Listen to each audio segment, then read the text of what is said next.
It is officially Lil Bro Week. Welcome in, everybody, to Buffs Banter presented by Believe Network. My name is Dean Frank. I'm here with my co host and roommate, Oscar Gonzalez Moore. And we said last week was Rivalry Week, but this week is actually Rivalry Week because there is so much hate between these two teams. So much hate. Colorado State is literally the Lil Bro school for Boulder, right? In our history of playing each other, Colorado leads the series 68-22. So I don't even know if you can count it a rivalry if it hasn't even been close. But we all saw what happened last year. Colorado won in a thrilling double overtime game. And right now there's a lot going on with Colorado. So in my eyes, this is a must win for Colorado. We are here to preview the game, which is coming up on Saturday. And yeah, it's gonna be a fun one. What do you think, Oscar? Yeah, I mean, both teams have taken pretty big L's and have not comfortably won. I think the North Dakota State game was a little closer than we all expected, but I think by the third quarter, we knew the outcome of that game. But yeah, let's just discuss the significance of the Rocky Mountain Showdown because this is the last one until 2029, which is nuts. And like you said, Colorado has been, history says they have been dominating this matchup, this game. But last year, man, that game was a thriller with the Travis Hunter, Henry Blackburn drama. This does feel like a real rivalry game. And I'm going to be in Fort Collins for it. Going to the game is undecided. But regardless, I know these kids in Fort Collins in Canvas Stadium are going to bring the energy, man. Yeah, I mean, every time we play Colorado State, you got to think it's their biggest game of the year, too, because if they beat us, then either way, the media is going to be shook once again. And we already know this, win or lose, we control the media.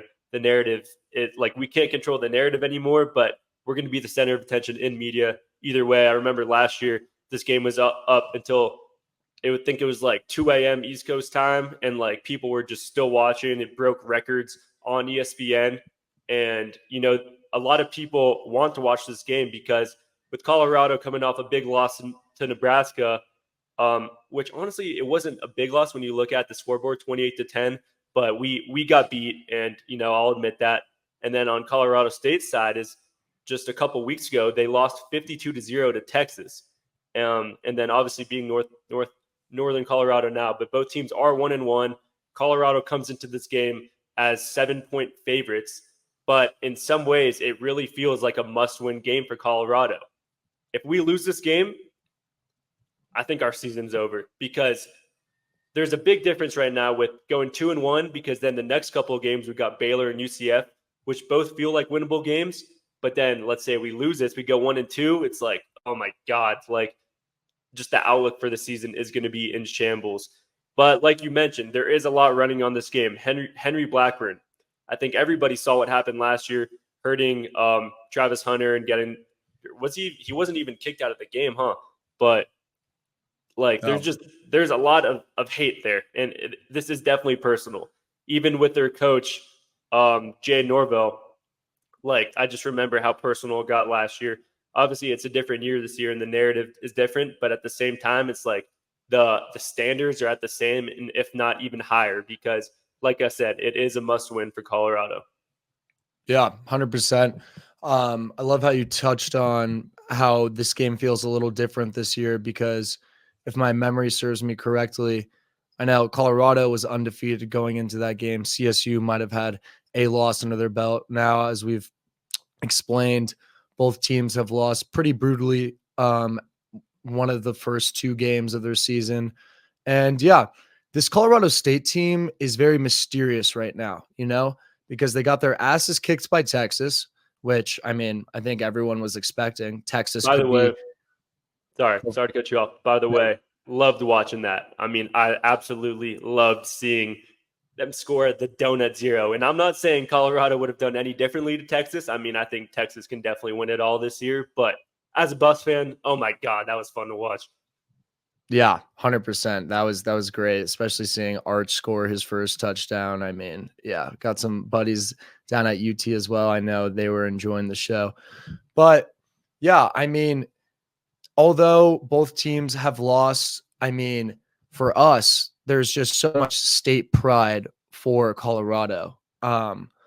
Both fan bases, just the impact this has as a state. It's almost like, I know we're both California kids, but a lot of our Colorado friends, whether they grew up in Fort Collins and go to Boulder or vice versa, I know some kids going to CSU, like, even though it might not be as mainstream as it was last year, the hate, the rivalry aspect of this game is definitely still here.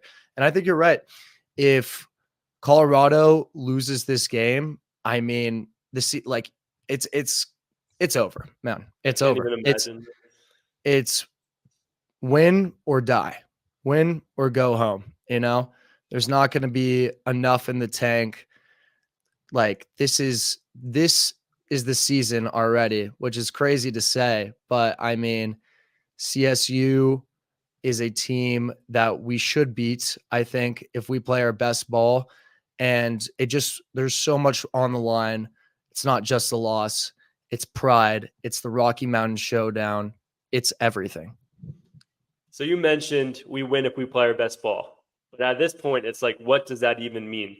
A couple updates. We have Shiloh Sanders. He's obviously going to be out. He had injury on his forearm. Should be 3 to 4 weeks out, which definitely hurts our safety and our defense. As he's definitely a leader there. And then another big loss is Dallin Hayden, not running back. And I am indifferent about this because if you've been listening to the show, you've heard that I'm very high on Hayden. I mean, he played at Ohio State. He's played against the best of the best. Like, he is definitely the most talented in that backfield. But these past couple games, we have been able to get nothing on we haven't been able to run the ball at all. And going back to it, I don't know if it is the coaching. I don't know if it's on Hayden, but something needs to switch up. So in a way, maybe we'll get some new guys in. Maybe we'll get Micah Welch. It's a freshman. Isaiah Augustov as well.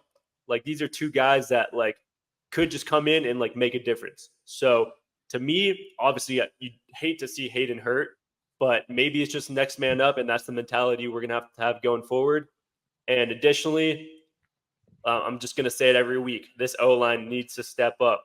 I mean, let's look at the stat real quick. I wrote down the CSU Rams are allowing 34.5 points per game, which ranks at 21st in Division I. So we can definitely beat this defense, right? We've seen how good our offense could be in week 1 and obviously all last season. But if we're going to win this game, we need our offense to show up. We need to score at least 20, 24 plus points, or to keep breaking their average. So we're going to need to give Shador some time in the pocket and I want to see a big game from Travis Hunter. I want to see a big game from Jimmy Horn. I just want to feed our skill position players. Let's leave it all on the field. Nothing special. We're the better team. We are the more talented team. We have to win this game. We got to feed our dogs. Yeah. Going back to what you just said about what are they? You said 34 points they're giving up per game? Correct. Yeah. And that was going back to what I was talking about is they're giving up 34 points a game, but they also played Texas and lost 52-0, right? So the numbers could be a little skewed, which does kind of scare me because you're kind of getting this mysterious 8-ball from Colorado State. They played Texas and then Northern Colorado, which are on both sides of the spectrum. Northern Colorado is just not a great football organization, and Texas is one of the best, you know what I mean? So it'll be interesting to see how this game unfolds. I am a little scared about their run game. Justin Marshall seems to be a key component of it. He only had 67 yards, I guess, against University of Colorado, but he had over 100 against Texas. I think that was their one bright spot.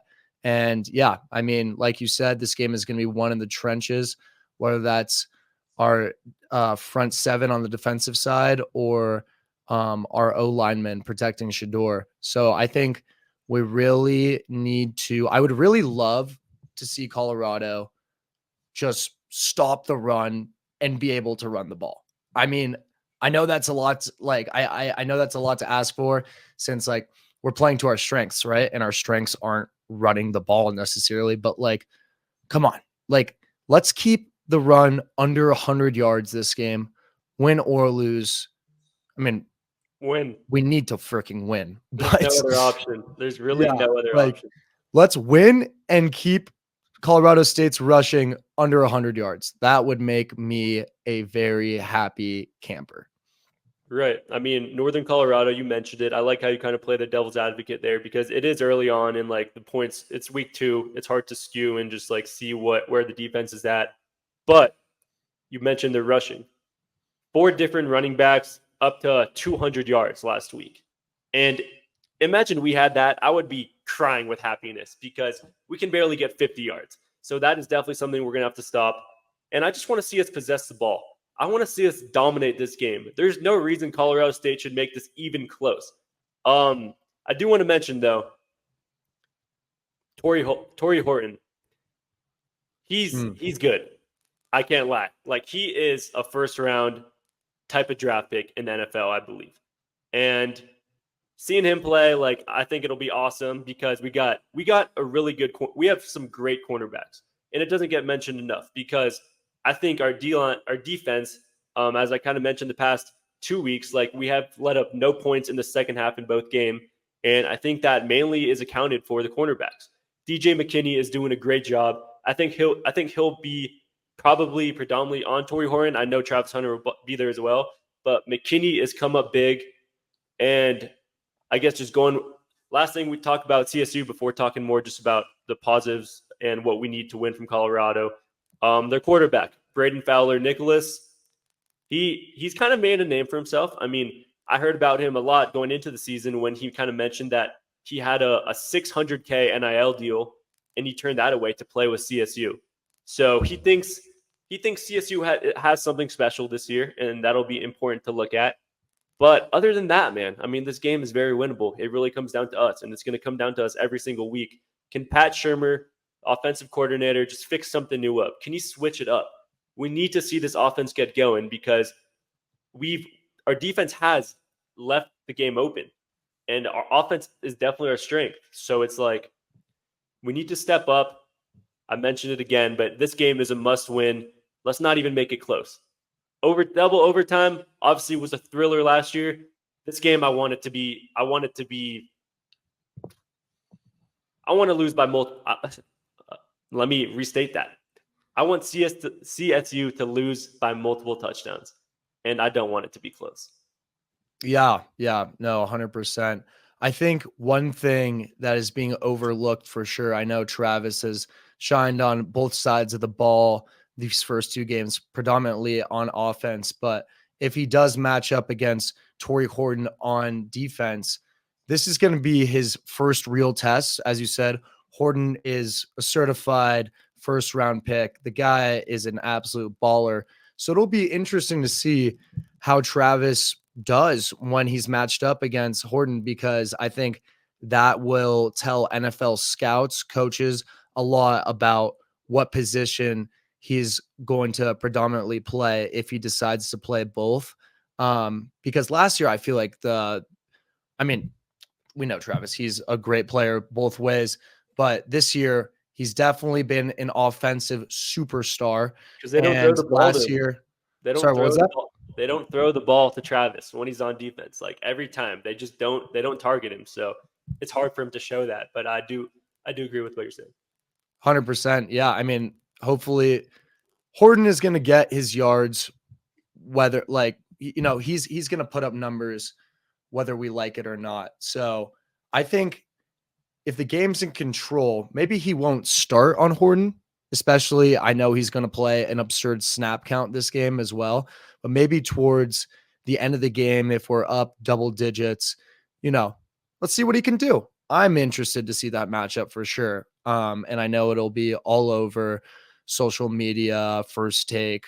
So it'll be exciting definitely to see what happens of that. Oh, yeah. All right, to close it off, I think we should both just run over our key takeaways and just like what we need to see from Colorado to win this game. I'll start. For me, got to see the Shedeur bounce back game. I mean, we saw there's a lot of controversy just going on with his name. I mean, the media loves to just cook up random stuff, whether it's about his song, like the band playing over it and not playing our traditional fight song, or him talking badly on our O-line, which, is, as a leader, you definitely can't do that, but he's not wrong. But we need to see a Shador bounce back game. I want to see another big performance from him, at least 300 yards, a couple touchdowns. He needs to remind everybody that he is that guy. He definitely took a back step this past week, and I think he needs a big game to just prove that he deserves to be up there with the best of the best. And again, this is Lil Bro school. Nothing easy. Like, we got to win and we have to dominate.